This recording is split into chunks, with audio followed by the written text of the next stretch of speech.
I'm going to show you how to create a chart or graph using Excel. First thing you want to do is to enter your data and your labels. And the label here is going to be on your x-axis, and the x-axis will be the bottom horizontal line, and your y-axis would be the vertical up and down. What I want to have at the bottom, running along the bottom of my chart, is the sample items that I'm selecting to use for my project. Okay, so here's my samples, and now I want to show you that this will autofill because I've set up the sequence sample 1, sample 2. It should autofill all the way up to sample 5 now, increasing by 1. And my data, I'm going to start at 100 and then I'm going to go to 80, so it knows that I'm decreasing by 20% or 20. So if I scroll all the way down or drag all the way down to the sample 5, it will go to 20. But I just want to show you that one more time because I'm grabbing, if you see that little tiny square in the bottom right hand corner of this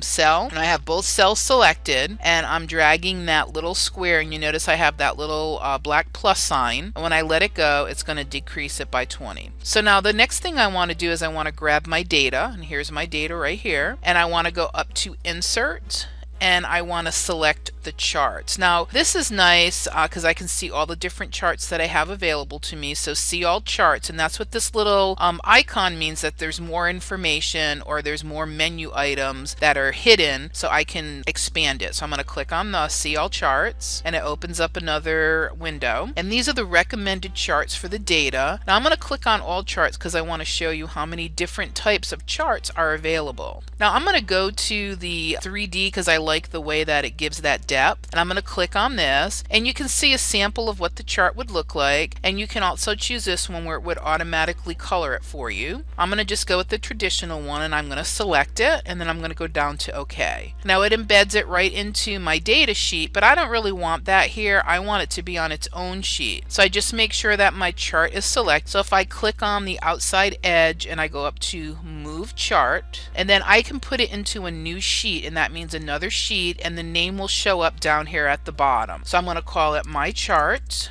and then click OK. So you'll notice now I have a new sheet, my chart, and here's my chart separate on its own page or own sheet. Now if I go back to sheet 1, here's my data, and I go back to my chart, and here's my chart. So now I want to go back to sheet 1 because I want to show you that this data is active. So if I change the data within the cells that I've already selected to use for my chart, and I go back to my chart, it will change the data right in my chart. So again, this is an active sheet.